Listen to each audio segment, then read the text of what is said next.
Let's get to the reason we're all here tonight. Christina Wodtke. She is a lecturer at Stanford, as we were just talking. She has worked at some amazing companies in the Bay Area, in tech, I should say, LinkedIn, Zynga, MySpace, Yahoo. And as I think about those companies, they each have kind of a distinct culture. And so she's been in a lot of different companies, especially when it comes to OKRs. I think that's especially relevant and helpful. Some are more quant focused, some are more qual focused. She also was the founder of Boxes and Arrows. I'm sure a lot of you that are, knowledgeable about UX design know that name. She writes amazing posts at eleganthack.com. She's an author. I've got the four books I know about here. I was reflecting on this, Christina. I think you're probably one of the most prolific and true authors that we have that speak here. I think the only other person that has more books than you is Jeffrey Moore, but he did them, over time. So if we do like books per year, I think you might be number one. Not that I owe it all to OKRs. There you go. Cool. So, as I mentioned, the second edition of her very popular book, Radical Focus. So the first edition came out 5 years ago. Yep. Someone's holding up their copy. Let me hold up my copy. Got my copy right here, right? Very popular book.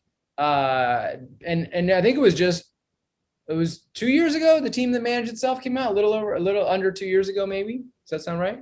I've been trying to hit every year, but I think it was a little more than a year. Yeah. So the Team That Managed Itself. All right, there you go. Jim's already got both. Nice. He's already got the new one in his hands. Look at that.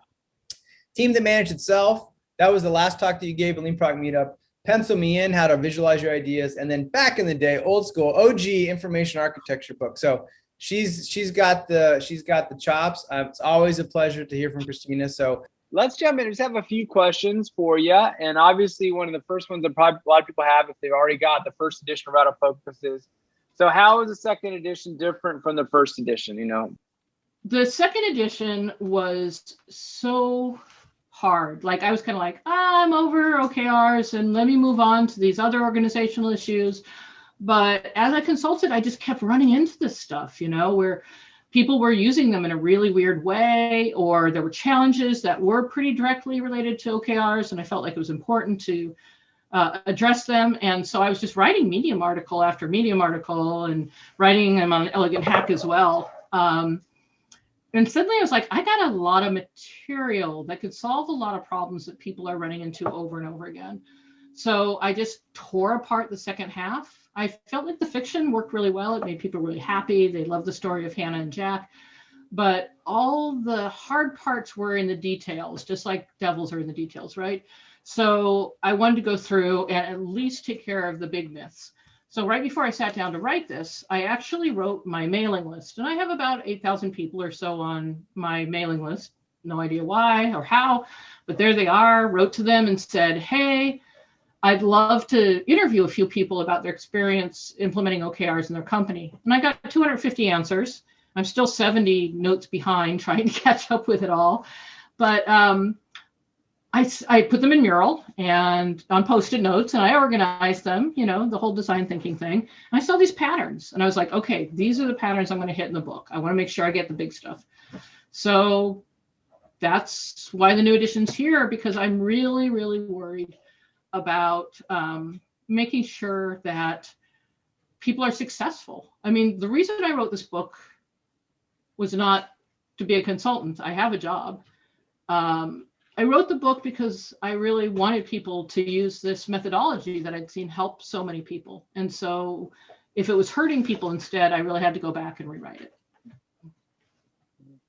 Gotcha. Okay, cool. And the first edition, it was about 5 years ago when it came out.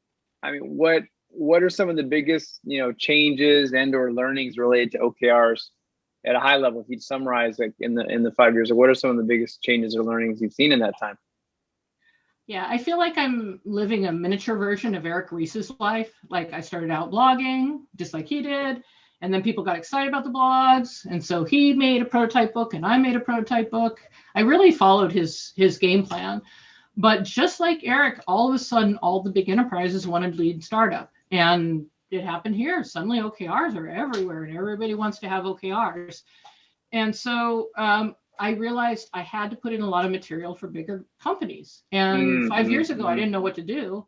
But after consulting with all these big folks, the IKEAs and Walmarts and whatnot of the world, I had things that worked. And so I wanted to make sure that I put them in. So a lot of what's changed in it is things like, don't cascade, that will take too long. Or, call a code red. I don't think code red is even in the first version. So it was really about filling out that information that bigger companies desperately needed. But I'd also refine some of the startup stuff, like just little bits and pieces across the way. Cool. Well, you mentioned cascading now. It sounds like you're saying don't cascade. I was going to say, I know, having worked with a lot of companies, they have challenges cascading the OKRs.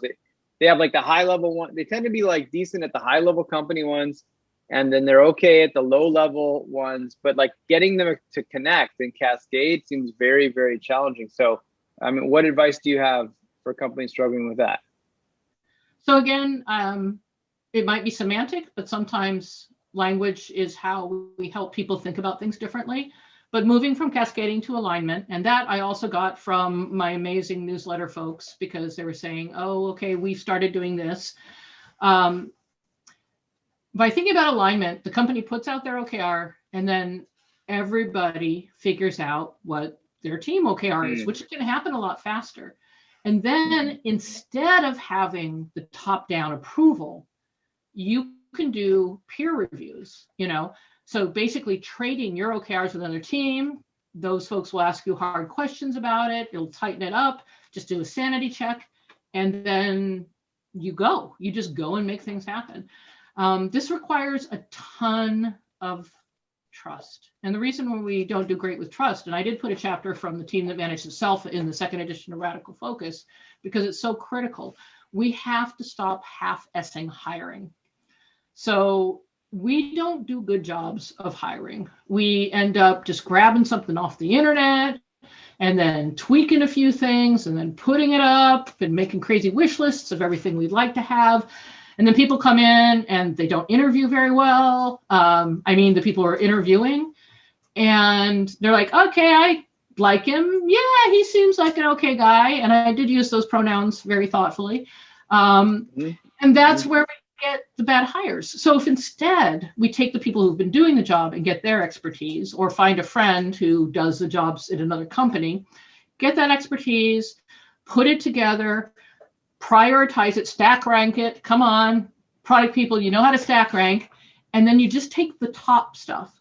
And this is really critical, because women will not apply to a job that they don't match perfectly. Guys will, but women won't. So if you can reduce the criteria to a small set of things you absolutely have, then when you interview, you say, tell me about a time. And there's a great Adam Grant Work Matters podcast that just came out about that, or maybe it's a little bit older. I'm behind on Work Matters, but he really talks about making interviews better. Oh my God, that podcast blew my mind. But he really pushes on the idea of doing first experiential questions. Tell me about a time when you didn't agree with a coworker, and also letting them think through new problems, which is, what would you do if Google suddenly launched a product that's essentially the same as yours? How would you think through that? And so you get both the how they have behaved, and you get to see their thinking process, and that works a lot better. So I just think it's time for us to say, hiring is the most important thing we do, because empowered teams depend on amazing people. Don't half-ass your hiring, and trust your people. I couldn't agree more. I couldn't agree more. So it sounds like your next book will be on hiring, Christina.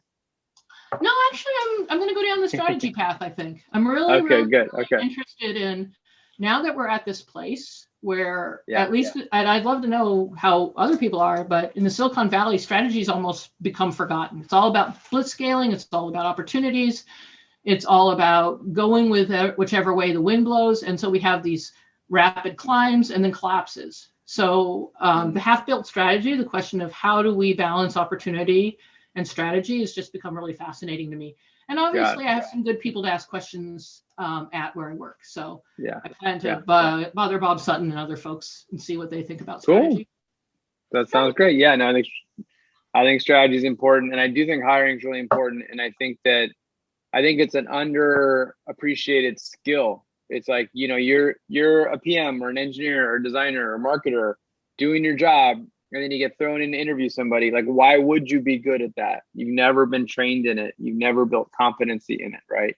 And so it does devolve to, yeah, she was pretty cool. Yeah, I could, it devolves into, yeah, they were a nice person. And they seemed, I actually did this the other day because I was helping their client, and it's like, it devolves into, they seem nice or cool, they seem smart / intelligent, and I could see working with them. But it's such a far cry from the specific skills you're actually, and the experiential interviewing, behavioral interviewing that you were talking about. So what was the podcast you mentioned, Christina? Oh, Work Matters by Adam Grant. Okay. Adam Grant is just an extraordinary interviewer, and he has great people on. But I also wanted to point out that we think of hiring as a one-time thing. And as I said, anything that's linear, I got to make into a circle. So if you think about it, once you created this job description, when you have your one-on-ones, you can actually say, are they fulfilling their roles? Are they doing these critical things I want? Are they fulfilling the everyday things that we need? How are they struggling? Did I get the job description wrong? Do I have to evolve it? And then you have this piece of paper that you can use on your next hire. You can use it to, it's just a good cycle. It's just a good cycle. Right. No, I agree with you on taking linear things and making them cyclical. That's great. And then back to the cascading thing, I think and you said, hey, we'll just have teams be more aligned.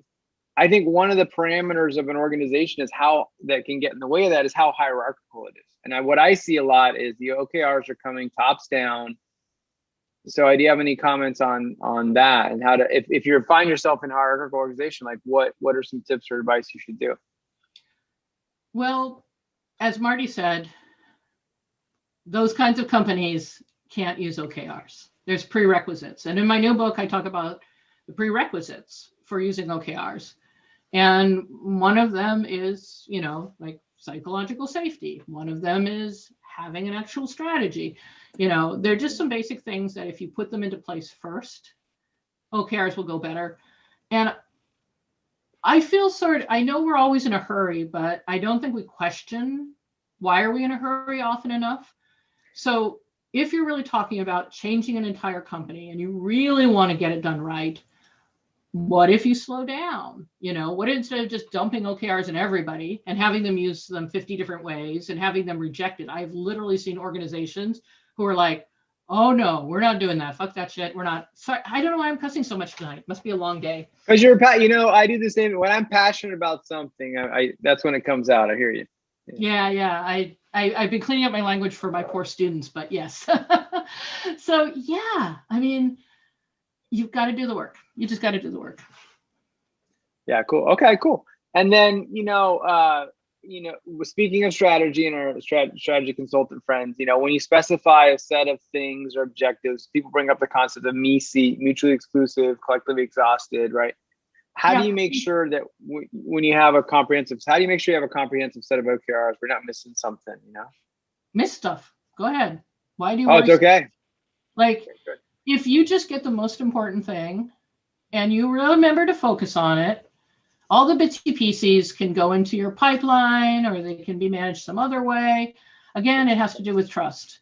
Like, if you trust your people and you say, I really need this to occur, then things take care of themselves surprisingly well. And that's been also a big shocker to my clients a lot more than me, is you just got to talk about the big stuff. I think a lot of the things that companies struggle with is the panopticon, this desire to manage every single piece of what the work people are doing. And so we have these giant Jira, Trello, whatnot.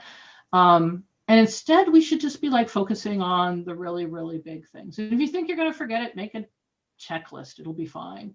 But yeah, I think we worry too much about the bitsy pieces. Yeah, and I think so. That's a great segue to my next question. Is one of the things I've seen companies struggle with when they're trying to adopt it is they specify a lot. I mean, one of my clients, they did it like, like this person, this department has like 10 for the quarter, for one quarter, they have like 10 or 8. So, and then there's obviously like overlap and it's like they're over specifying. They're trying to over specify stuff. And so I'm wondering, like, what's your advice on how to hit the sweet spot of not too many, but not too few? Like, I think a lot of it has to do with changing the time frame in which you're thinking. You need to think on, first of all, you have to think on a longer time frame. And that's what I was talking about talking about the half-built strategy. You know, you don't have to do everything this quarter if you know you will get to it. In a lot of ways, it's like having a parking lot. You know, when you're moderating a meeting and people come up with stuff that it's going to take you off track, you go, okay, let's put it in the parking lot, and they can see it. And they're like, okay, there's my issue that I'm worried about. It's up there on the board. It won't get forgotten. And they can just let it go.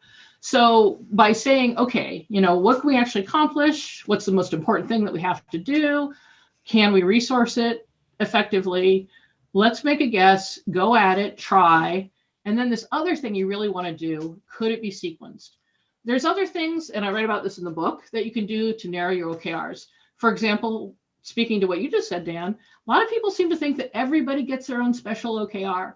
And it's a little shocking that you don't get an OKR sometimes when I talk to these larger groups, but mostly they seem to be relieved. Wait, my legal team doesn't have to figure out what their OKR is. Thank God, you know. So it just makes everything run a little more smoothly, respecting that some people are already running just fine and don't. Right. I have a very let go philosophy to management life, and that's how I get to nap. If I'm micromanaging everything, man, I'm never going to nap. I won't even sleep at night. Yeah, gotcha. Okay. Yeah, interesting. And I think you touched on this a little bit, but the other thing I see people struggle with is thinking about OKRs and timeframes. They end up, it's like I like to say, it's amazing how many things ship or how many projects complete at March 31st, right? Or October 31st. Like it's just, so I'm, you know, and so obviously setting OKRs for the upcoming quarter, that's pretty straightforward. You know, how should you think about, should I be setting them for the future quarters beyond that, for the year? Like, if you could just kind of touch on advice on that. So for things like, when I got into biotech, I had to actually finally face this because they work on they're startups, but they work on really long schedules.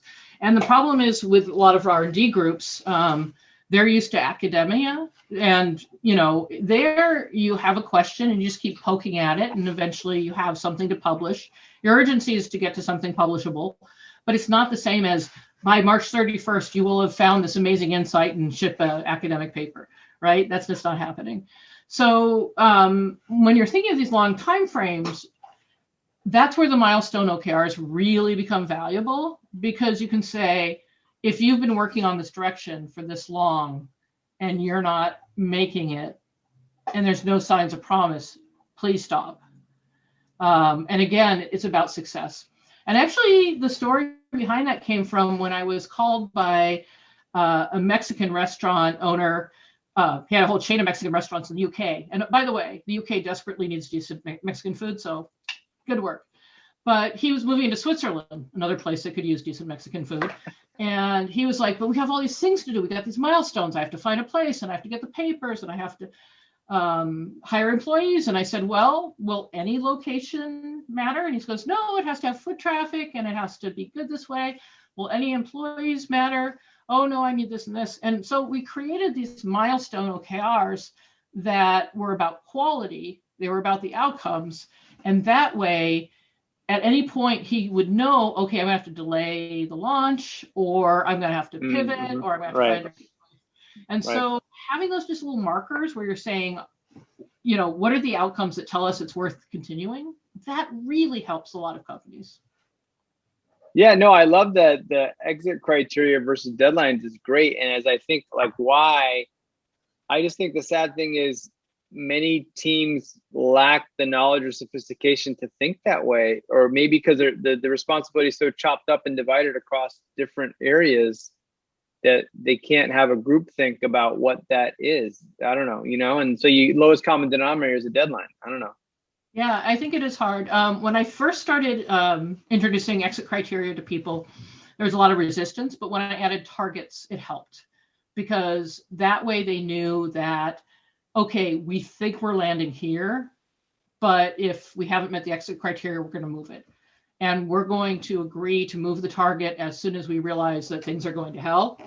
And if you have a product council, I know a lot of companies now have, you know, product council where you go before them and tell them, oh, Can I get this funded? Is this idea going to work? You know, then that's a place to say, okay, we're not hitting our exit criteria. You know, can we keep going? Are we going to mush the deadline, or is it close enough? Right. But if you're just a tiny independent developer, it's more vital, because you can just, like, I don't know if you've ever seen Indie Game, the movie. It's such a good movie. I really love it. But these were folks who were trying to find their way to fun, and they take years. They blow all their schedules. Their fans are angry. The guy who made Fez was getting death threats. They're like, I saw that. It's like at all the different conferences they're supposed to be there. Yeah, it's awesome. Yeah. It is awesome. And if you think about it, it's very true to our lives too. Like, you know, it's like, when is this going to be ready? And, you know, we could say, well, we can launch crap and then our brand will be damaged and our customers won't trust us. Right. Yeah. Cool. All right. Well, let's pivot, do a couple more questions, then we'll go to a Q&A. So, you know, as I mentioned, you've written several books.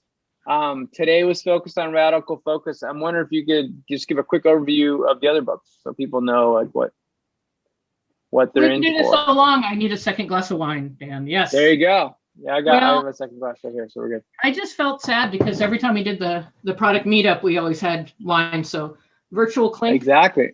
Cheers. Excellent.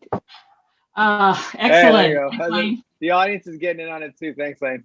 Excellent. So let's see. I think I've talked a little bit about Team That Managed Itself. It was so many people saying, what about this, and this? And I wanted to put more of a framework around OKR so that people could see there was more to it. That one's interesting. I know you're going to ask me about using fiction in my, Radical Focus is a fable. And by a fable, I mean, it's a very simple, lightweight piece of fiction. You can blow through it very quickly. It's fun and easy. Team That Managed Itself is actually fiction. Like, I tried to make my characters fully fleshed out. I tried to create tension. And that book I'm very proud of. I think it's probably the best thing I've ever written. Awesome. But a lot of time thinking it through. But Pencil Me In was 100% a passion project. So the editor who I worked with on Radical Focus, who I love, Kathy Yardley, rock your writing. If you ever need anything edited, oh my gosh. And by edited, I mean, make sure you make sense. Proofreaders, make sure you have grammar. Development editors, make sure you're actually making sense. And she's invaluable to my work. She got breast cancer and she stopped working. She's beaten it. It's wonderful. The medical bills wiped her out. She had to get a job. She ended up eventually moving to a smaller town, and I could work for Team That Managed Itself. So I was like, okay, I can't work with Kathy. Team That Managed Itself is a hairball. What if I just did something for me? What if I just made a book that I really loved? And so I made a little tiny prototype called Working with Pictures, where I explain the basics of drawing, because I make all my students sketch note, and they're always like, drawing, no. And I wanted to show them that it wasn't this big, scary thing. And out of that, it was great reception. So I decided to do Pencil Me In, because we use bad drawings to express good ideas. And so the ability to just draw a stick figure, I can teach you how to draw a stick figure. I can teach you to draw a better stick figure. I can teach you how to draw a drop-down menu. And that way, when you're going up in front of the whiteboard, you're not forced to only use words, because words are very abstract and they can create misunderstandings. So Pencil Me In, and I know Teresa Torres is assigning it in her product class, which is kind of like, woo, because I got a little, hero thing going on with Teresa. Nice. But who doesn't, right? If you, as a product manager, want to be able to draw things to have better conversations, I think it's a tiny book. It's a friendly book. It's not a scary book.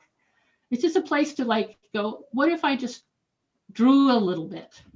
And I also got a great thing from Alex Osterwalder, who draws everything. All his thinking comes through visual thinking. So, right. I got a guest essay from Dan Rome, I've got a guest essay from Sunny Brown. And I do love that book. And it's tiny. It's supposed to be sitting in your back pocket. So you can scribble on napkins when you're going to the restaurant. I'm sorry. I just love that book. But they're my babies. What are you going to do? Yeah, that's awesome. That's great. That's cool. Yeah, no, and you mentioned, I remember the first business book I read that was kind of a novel was The Goal back in the 90s. And I think it's part of why it's so popular And I'm just wondering, how do you decide, like, what makes you decide I'm going to write this as a novel or a fable versus a straight up business book? You know, I fell in love with 5 dysfunctions of the team, just like you fell in love with the goal. And I was like, oh my God, everything's so clear. And so when I decided I'm going to write a book about OKRs, I was like, I'm writing a book about an acronym. Nobody will buy this. This is ridiculous. And so I thought, you know what, if I could tell a story and people really get into it and they can see OKRs working in context and experience some of the struggles, and then I can put the, you know, this is the basics in the back, which is total Patrick Lencioni, then I can do it. But the reality is that I love the idea of doing a fable. I meant to do it later. And then all of a sudden I got this talk in Amsterdam and I'm like, I have no idea what to do. So I actually made the talk as the outline for Radical Focus. And Radical Focus at that point was the executioner's tale. So again, books can be prototyped just like everything else. Right. No, I remember that name. I remember that. I thought it was a cool name, but yeah. Awesome. Cool. All right. Well, thanks, Christina. So great to chat with you. Let's open up. We have a lot of questions from folks. So let's open it up. And the way we'll do this is, you know, John or I will chat you and let you know that your question's up next. So just wait till we call your name and then feel free to unmute your mic and video and I'll pop you up here next to Christina so you can ask your question in person. So Adarsh, I think you had at least one question. So if you want to hop up and do your question, that'd be great. Yeah, he's still here. Cool. We'll wait for Adarsh. Okay, do I need to share my face? Yeah, sure. You can show it. Yeah, definitely. Okay. There you go. Hey, didn't I promise Ryan? Give me a sec. Oh, well. We'll have to hit Oh, Ryan. my bad. We'll go back to that one. We'll go Ryan second. Ardarsh is queued up. Ryan. Okay, Ryan's next. All right. So first, thanks a lot for being candid about your book and all the content which I put together. My question is along the lines of, for example, if there is a team member who is not very big into OKRs, but gets things done beautifully, and he has skills. So, like, how should an organization approach that situation where that particular organization is very big on OKRs? Well, is this person's lack of excitement of OKRs causing trouble? They're getting things done. Yeah, not causing trouble, but there might be, let's say, if you have a team of 5 members, four people are like putting in all the OKR stuff, filling in all that OKR tools, but this person is not very big into it, and he or she might think that, okay, it's just waste of time. Well, my answer is usually lunch. I go out with somebody and I say, oh, you know, I've noticed you're not so into the OKRs and I'd love to know more. And then I listen and I listen. I just go, oh, that's interesting. Tell me more. It's almost like running a user interview, except it's somebody you work with. And then you can start saying, well, you really care about getting things done. You know, how does it feel when you're working on something and it just gets thrown away? You know, and depending on what they're talking about, what their pain points are with their job, you know, I would speak to how the OKRs can help them. And if the OKRs don't really help them and they're an amazing person, I might try to think of a way around the problem. So one of my favorite early business books was, what's that? It's the book, Weaknesses and Strengths. Oh, First Break All the Rules. I knew I could get there eventually. First Break All the Rules. You know, the thing I loved about that was, if you're not good at something, find a hack. They don't say work harder. They say find a hack. So maybe this fellow is invaluable. He does really great work. Not into OKRs, but super valuable. You might want to find a hack, you know, if it's big enough company, maybe an intern could help put in the information for him, or maybe there's a way to make it easier. Maybe you can write a little script so you can just send a status email and it turns into progress against OKRs. You know, I start with meaning. I start with trying to help understand what their pain points are. I try to address the OKR. But if I'm not making progress and I want to keep this dude on because he does great work, then I might start saying, what's the hack? How can we make this person be able to still be a team member and be happy? Got it. Thank you. Thanks a lot. Fun session, especially for Thursday evening, 2 hours well spent. Thanks. Oh, I'm so glad. Thank you. All right, Ryan, we'll get you in here. I'm going to have back-to-back difficult questions, aren't I? Welcome to life. Oh, is Ryan here? Oh, it looks like Ryan might have left. No, he's right here. I see his beautiful face. Oh, there. Oh, good. Oh, he popped you up in my participants. There you go. Excellent, Ryan. Let's get you in here. Hold on. He's been there the whole time. My bad. Here, let's get you in here. There you go. Ryan, go for it. The real Ryan was the friends we made along the way. There you go. So, Christina, I guess I'm the challenges I want to put in front of you. Maybe you're just going to diagnose me as, part of one of those places I just need to go. But there's 3 big problems that I'm facing in kind of bringing OKRs to an organization and trying to implement them. The first is we have got right now, in addition to trying out objectives, there's 6 other just totally not OKR quarterly objectives for a team that's a product and engineering team that's maybe 30 people total. It's just a ton of extra cruft that we would like to finish up and kind of clean the slate. An engineering team that is not entirely convinced about the empowered product team model and isn't necessarily pairing themselves with product managers and designers.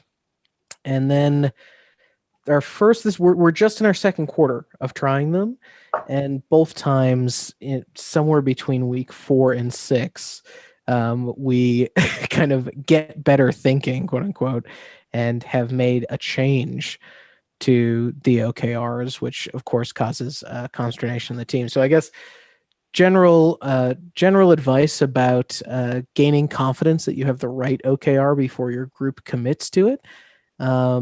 And do you think I should look at a solution that might be kind of siphoning off and having a bit of an incubator team to prove the empowered team in the OKR model, or is that like an admission of failure? To be quite honest, when I tell people starting with OKRs, when I actually get them when they're starting, often I get them after it's been a disaster. And then they're like, oh, maybe we should get help. When I do that, I always say, pick a high-performing team that's really good, and then ask them to pilot the OKRs. And this is counterintuitive for a lot of managers because they're like, oh, but I want to use OKRs to fix my worst team. You will, but don't be in such a rush. So what you do is you have your highest-performing team adopt OKRs, and then report back to you what worked, what didn't work, what did you have to change for the culture. OKRs are not a Bible. Gosh, I would hate that. They're not a religion. They're just a framework, and you have to change some things. So the Friday celebrations are incredibly important, but some people are succeeding with a Slack channel, right? Where everybody just puts up their boasts when they can. Some people are succeeding with a bunch of videos. So I would it's not an admission of success. It's an admission that this is proving harder than you previously expected. The other thing about giving them a high-performing team is one of the great lessons I learned way back at Yahoo is nothing succeeds like success. As soon as a team is doing really well and the CEO goes, man, they're doing great and it's all because of OKRs. And honestly, at Yahoo, sometimes I lied about why it was successful when it was successful, just to make sure I got people pushed in a better direction. And that's kind of embarrassing, but sometimes you can do little tricks like spend a little time speeding up the website or whatnot, and that always improve numbers. But to get people to use OKRs, they want that same acclaim that the high-performing team's getting from the CEO. And so that becomes a social proof. Look, this team is really good. Then you add a couple more. You don't roll it across the company. You add a couple more teams, and maybe these aren't high-performing teams. Maybe they're okay-performing teams, or they're a high-performing one and a low-performing one, and you learn a little more. Something that I've seen a couple companies do that I think is really interesting, and it worked for them, was to have a pretend OKR for a month so that they could learn really quick but not get stuck with 3 months of it, because the first time you do OKRs, you learn so much. You learn what's not instrumented, right? You learn about all the metrics you can't actually get. You learn that meeting weekly is not something your company is actually good at, and you have to build up those cadences and rhythms. So by running a short one early, it allows you to identify a lot of the problems that are going to happen. That's another thing that works pretty well. I would say the biggest secret to OKRs is doing a lot more listening than talking, which is surprising because I just talked for 2 hours. But I believe most of you are already sold on the concept. Like just talking to people, finding out what they struggle with, what frustrates them. I mean, nobody likes goal of the week. Everybody's bummed out about that. Nobody likes being jerked around from project to project. Nobody likes being told to build this, but not why and what difference it's going to make. So if you can pull out some of those pain points and point out that the OKR system will address it, that helps a lot. Getting to empowered teams is a bigger step. I had a podcast where the guy's like, is this really possible or is it a myth? And I was like, I've been part of a couple. It can be done. It's just hard. And that's the point where you have to start focusing on those other elements, and you can do it while you're doing OKRs. I think of OKRs as the pointy part of the wedge to get to empowered teams. And you can get to that place by gently moving through the cycles into a more empowered approach. It's all about time. Like I said, we're all in such a hurry, but changing culture, that's a slow slog, and you got to commit to it. You got to commit to the fact that it's going to take a year. It's going to take 2 years. And that's okay. As long as everything gets better every month, I don't mind it taking forever to get to where I really want it to be. Was there a question I missed? Because you had a lot on your plate. No, I mean, it was mostly, I think that's really helpful. And you're right. I keep trying to remind myself patience, in all things. Impatience is my superpower, so I suck at it. But I like the fact that every month I have some success to keep me going. So for me, it helps. Next question, Dan. Thank you. Yep. All right. Next up. Thank you very much, Ryan. Appreciate it. Next up is Latana. Latana, if you're here, hop in. There you go. If you're on mute, I think you might be muted, then hop in and ask your question. Hi, Latana. Hi, Christina. Thank you so much. This has been really helpful so far. My question is really short. It's just about the strategy to assign metrics to your key results. Earlier in your presentation, you said something about, saying X percentage or X number of whatever results. How do you go back and actually set up a metric that is not so hard on the team, but is competitive as well? That's that. Yeah, I've got to say that key results are actually quite hard. Usually you want to see if you can get a baseline in before you can, start setting them, which means sometimes that's my puppy. Very excited to be visited by a dog walker. So getting a baseline is the most important thing. Having a sense of the metrics that actually indicate success or don't. However, sometimes small companies are in a big hurry, or a small group, or a startup, at which point I tell them something that terrifies them, which is make it up. Make up a number. Make a guess. It's really important to get the right metrics, and spending time saying this is a strong indicator, this is a weak indicator. That's a great place to spend time. But if you don't actually know what those numbers are, you make it up and then you measure. And you'll either wildly overshoot or wildly undershoot or be remarkably close. So one of the most surprising things, I'm kind of a little bit of a Drucker fan. He said prediction is a skill that you develop. And so when I first took over my team at Yahoo, I would ask designers, how long is it going to take you to do this thing? And they're like, I'm a creative. I don't know. I have to wait for inspiration. I was like, make a guess. And they'd say 3 days. And I was like, okay, fair. If you don't get it right, there's no downside. I just ask for a guess. And they come back 3 hours, like, here's your banner. And I'd be like, oh, cool. So, really more of like a half a day. And they'll be like, okay, yeah. And we just kept doing this. And we got to the place where we could really estimate well. And I found that you can build that up for newsletter open rates. You can do that on conversion. The most important thing is prediction. And then when I went to Stanford, I read this amazing book. You know, Dan knows I love my books, called Small Teaching.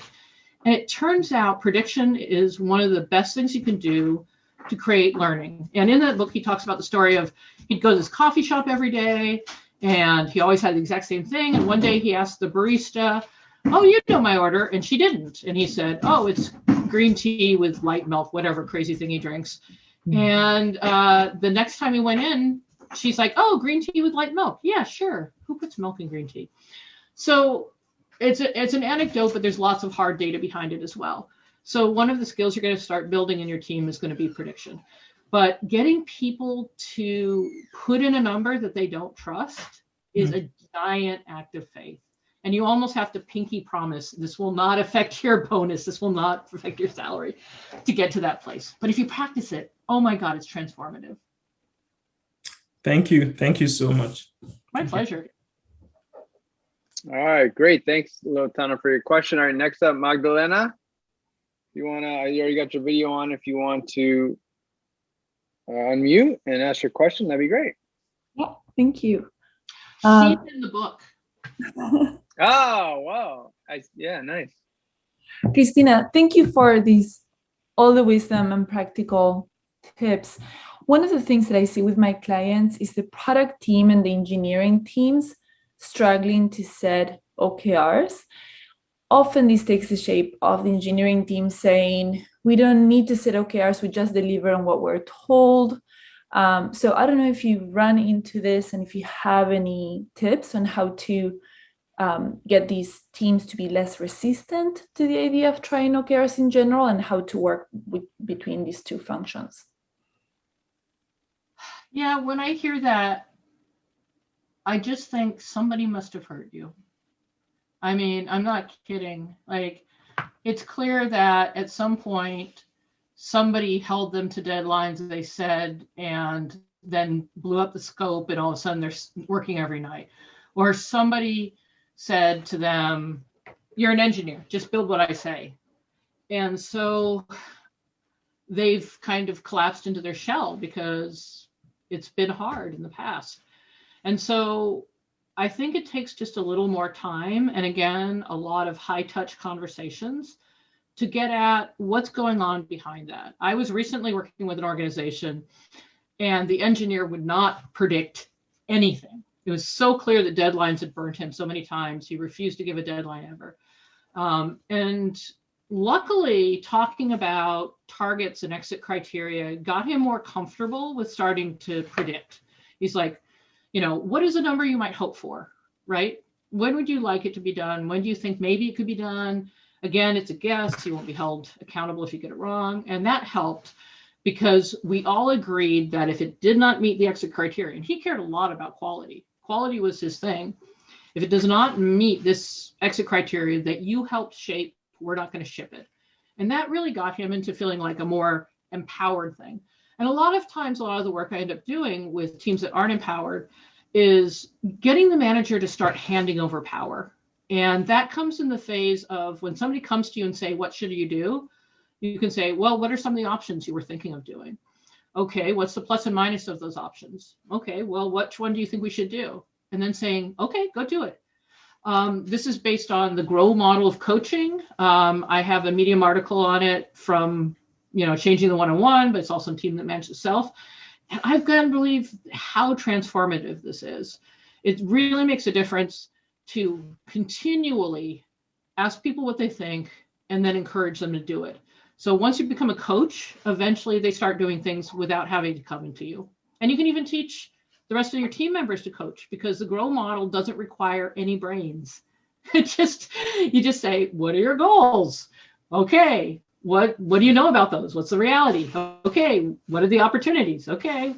Sure. Let's do that one, And if you want, you can say, "I have a couple ideas if you don't mind me sharing," because I'm a big fan of consent, even when consent is about not advising at people. Oh, there's nothing worse, as you know, when you're in a bad mood and somebody just buries you in advice and you're like, "I'm not done ranting yet. Hold the advice."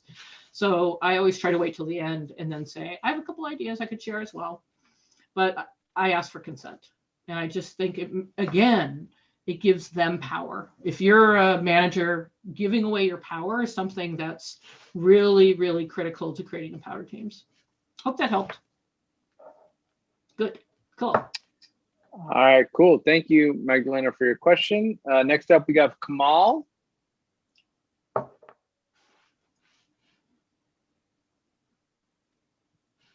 Kamal. Let's see if Kamal's still here. He might have left. Kamal going once. If Kamal's not ready, we'll go to Seba.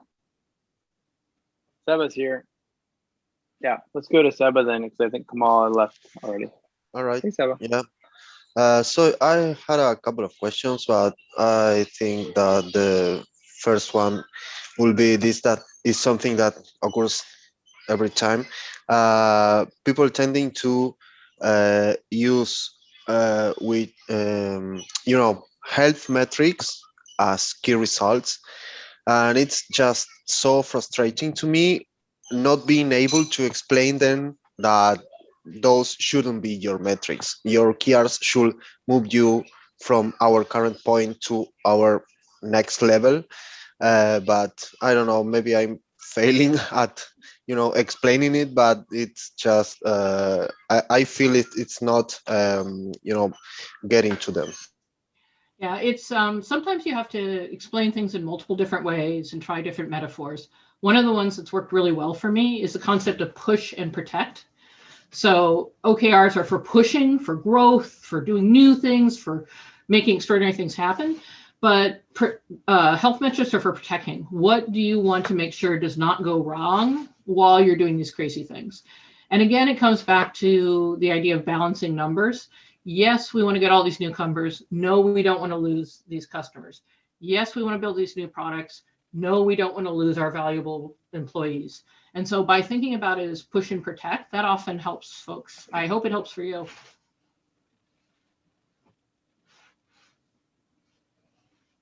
Yeah, I will try. Oh, sorry, I just saw something else. The other thing I think about is health metrics tend to be essentially flat. You're not trying to grow them. You're just trying to make sure they don't go down. And key results, you're definitely growing them. Yeah, exactly. That's what I tell them, but I don't know. It's just I can't get to them. I don't know. Well, if you were the one who requested a Spanish version of Radical Focus, we are talking to a publisher right now. Hopefully it will happen pretty soon. Asia has been the one that loves the book. It's amazing. I've got Korea, Vietnam, China, Thailand. Didn't see Thailand coming. But looks like Spain's on board. So soon. Yeah, that would be great. Thank you. Yeah. Thank you a lot. Crossing fingers. Great, Seba. Thank you for your question. All right. And then, yeah, it sounds like it's kind of like reminds me of metrics optimization. We want to grow this, but like there's a constraint without making this one go down, right? So for the health metrics. So. Absolutely. All right, we got a few questions left here. Next up, Helen.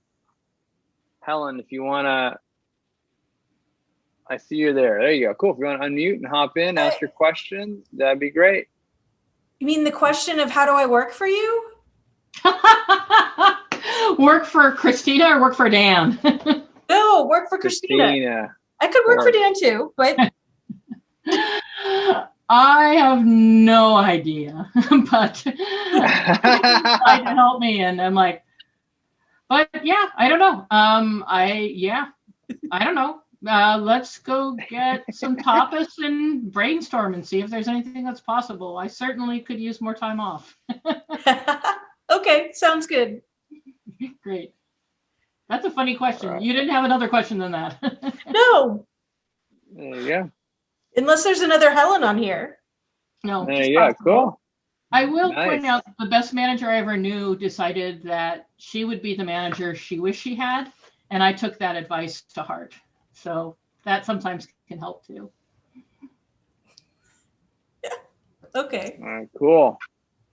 So people are clearly drinking the Christina Kool-Aid. They want to. And now Janet's trying to lure you in. So who knows? Maybe there's other Christinas out there.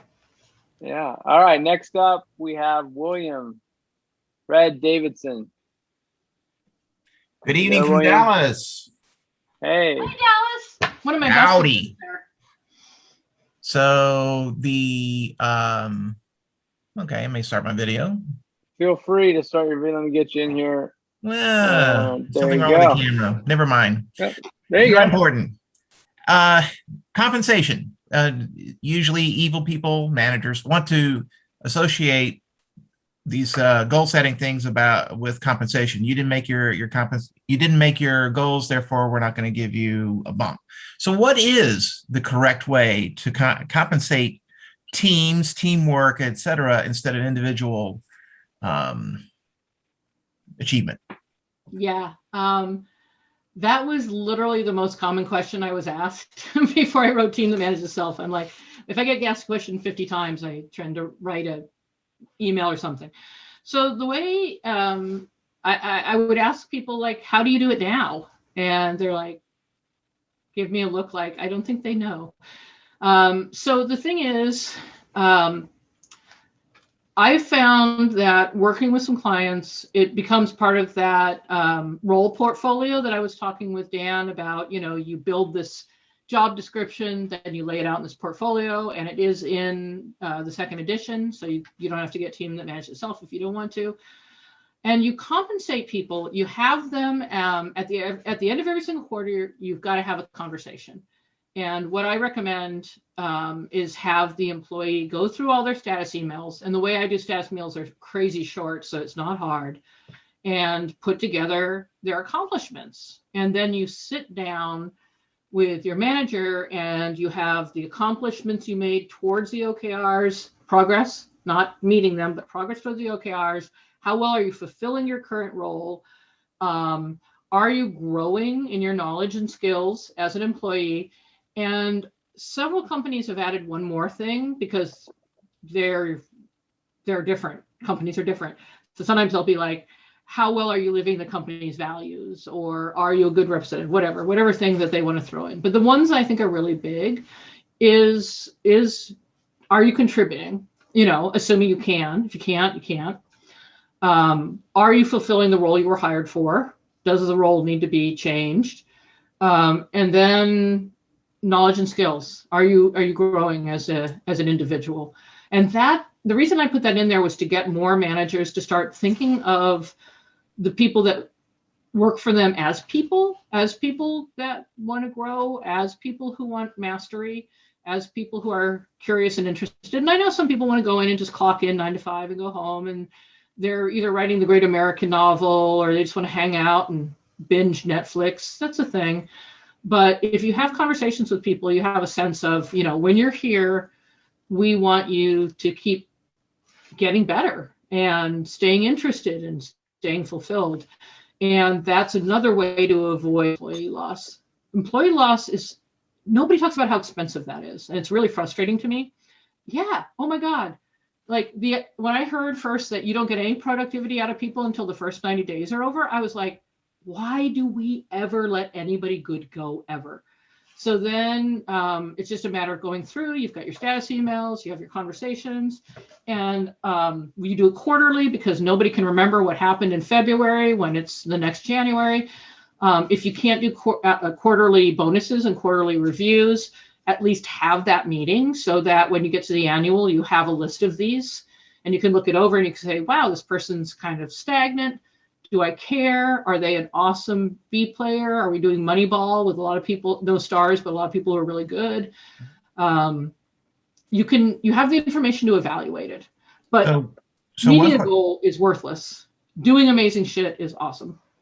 So how much do we put into what the other team members think about you? So as far as, you know, are you a great team member? Are you an a-hole? Are you a brilliant a-hole?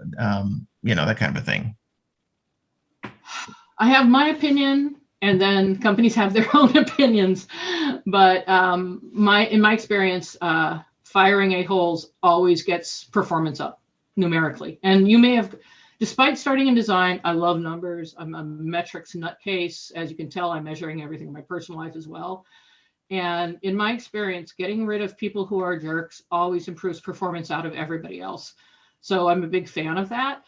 But if you've been having regular one-on-one conversations, and this is the other thing about shortening the feedback loop. And again, you might want to, if you don't want to buy a big book, I would definitely watch the Mind the Product or Dan's team that Design the Team You Need to Succeed. I definitely talk about the fact that you have to be having one-on-ones and you have to be giving quick feedback on problems early on. And that way, when you hit the end of the quarter, you have this list of notes that you've been making from these one-on-ones. And you can be like, wow, this person is not stopping their bad behavior that's not healthy for the company. Or wow, this person's really building it up. At which point every quarter is a chance to pip or promote, right? But it has nothing to do with OKRs. It just has to do with really good people management. And that's the thing that frustrates me is I had no idea that good people management was so rare. And I hoped by writing fiction, people who wouldn't read anything else would at least read the story. I hope they'd be excited to learn about Allie in the game design studio and how she suddenly promoted and she's lost all her people and she's super excited. Because then maybe they would learn to be a better manager. That's my hope. Until it's rewarded, it won't be. Yep. But yeah, incentives are everything. Saying is one thing, putting money to it's another. So yeah. Thank you very much. Yeah, I think the only last thing I can say is bad people are bad. Sorry. Yeah, cool. Okay, I think we have just 2 questions. I know we're a little over here. We have 2 questions left. So Janet Taylor, come on down. This is like the 4-hour talkathon. I know. We need the second bottle of wine at this point. Let's go do it.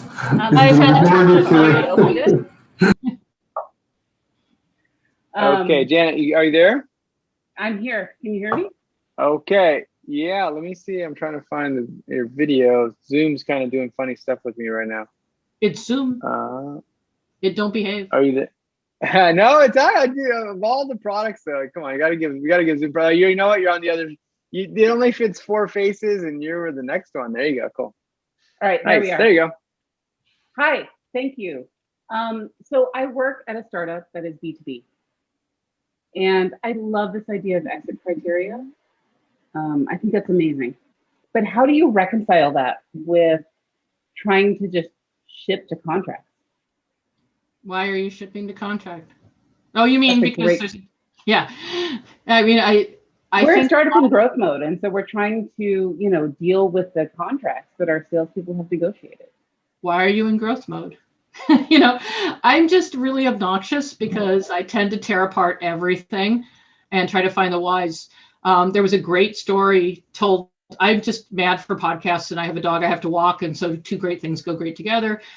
And there was this story called the pot roast story, which I thought was a pretty good anecdote to share with other people, which is this young woman was making her mom's pot roast, and she was cutting off the ends of the pot roast and then cooking it. And her husband's like, why are you cutting off the ends of the pot roast? And she goes, oh, that's how I was taught. So she asked her mom, and her mom goes, oh yeah, that's how I taught. That's what I was taught by my grandmother. And luckily the great grandmother is still alive. And they asked the great grandmother, why did you cut off the ends of the pot roast? And she said, oh, it didn't fit in my pan. So I think we've got to spend a lot more time asking what are the whys and what are the origin? Why are we shipping to contract? Why are we scaling right now? There's another thing that's really important to remember. VCs are not your boss. They want you to understand your business so well that you tell them what you're doing. They don't mind if you come for advice, but really they're not your boss. And being without a boss sometimes freaks out some startup founders. And I've got great VC friends, and they're like, I don't like to give advice to startups. I like them to, do their thing and figure it out. And I think that as a startup, at some point you have to be a grown-up. The VC isn't your replacement mom and dad. And you have to say, okay, it's time for us to be the grown-ups. We're going to set our goals. We're going to decide when it's ready. We're going to measure everything and figure out what success looks like. And I know they're going to set a goal for when you start to raise again. You have to have a certain amount of progress made. But if you're rushing to do the thing that everybody does, what happens if it doesn't work? So by slowing down, asking yourself, what are those goals?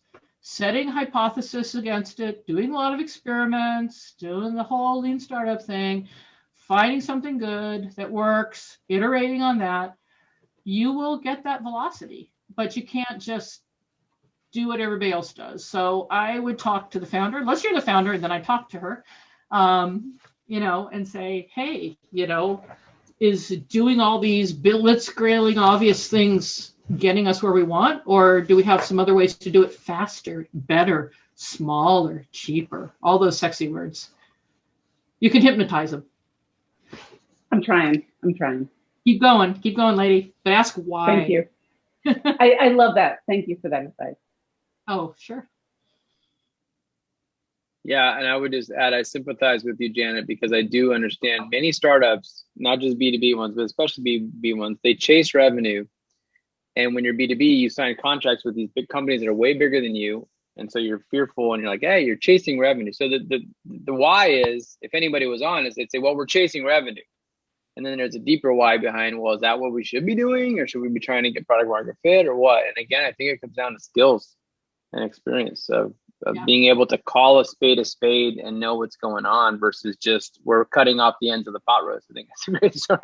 Sometimes you need Dan's book. You don't need mine. And I've heard that metaphor before about cutting off the ends of the pot roast. And I think in our case, it's more like we just need the customers to continue to grow. And that's the challenge, right? Is how do we balance that? But I appreciate the advice of like, you can't grow without the foundation, right? Yeah, well, or maybe growth is not the right thing. Sometimes a small group of customers who pay you buckets and buckets of money is completely reasonable. Buckets of money are always a good time. So I think also talking to VCs and say, what are the signals of success? If you were going to make a guess right now, not going to hold it to you, what do you think where we could be? Start getting into their head and then start, brainstorming how you could get to those places where they'd be comfortable doing the B round or C round or whatnot. That's great advice. Thank you. I feel like all my advice is talk to people.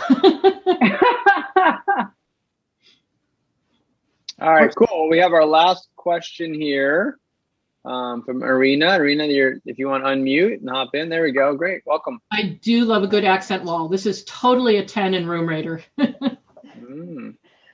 I wonder if my question can be also solved by going and talking to people. Actually. Yeah. So I think what I've been wondering about is kind of a very practical tip of when you do quantity planning, and if it's an OKR that is for a line of business. So there is a mix of people who are empowered teams, and there are people who are just individual contributors, and there are people who are working groups, and then there is support, and then there is finance, and all those people, they do need to know what's happening in the quarter. They do need to come together and be present in the planning, but then OKR approach won't work for everyone. So without excluding anyone deliberately, but still having that transparency and visibility and not forcing OKRs where they shouldn't be. What is your advice on how to kind of visualize that work and create alignment? So it's absolutely critical. I like talking about legal because both my parents are lawyers, so I actually understand legal somewhat. And their entire job is to be paranoid about every single bad thing that could happen to you. And your job is to decide when to ignore them. And so when you have an OKR that's absolutely critical and it's a big growth thing or it's an innovation thing, legal needs to know that you're doing that, first of all, because they need to know what kind of trouble are you going to get in if you do it wrong, why this cat wants up and then down and then up. I have no answers. It's a cat. It's okay. That's a good answer. So it's really about making sure everybody knows what the OKRs are. And then if they're not directly contributing, their job is to reprioritize. So let's say a legal department has 15, 20 projects that they have to go through, they have to vet, but only one of those is going to the OKR. It gets pushed to the top of the list. So their job is to make sure that they're making that OKR happen or not obstruct it. And with legal, obstruction is something that happens. So you need to be able to get to this conversation where you can be like, okay, I get those are all the dangers. Tell me more about why that won't work. And then let's move forward. But the support groups just have to know what are the key priorities, and they don't have to have They're little contributions. They just have to know that when something that has an OKR about it or a code red health metric, stop the presses and let's give our time there. That's all. Not everybody needs an OKR, although you can. Yeah. Legal's being really naughty and super obstructive and you can't get things launched. And then you give them an OKR for a quarter or two that's all about customer service and being better than customers. So even the service groups can occasionally have an OKR if they need to up their game. Yeah, that's cool. Thank you. Okay.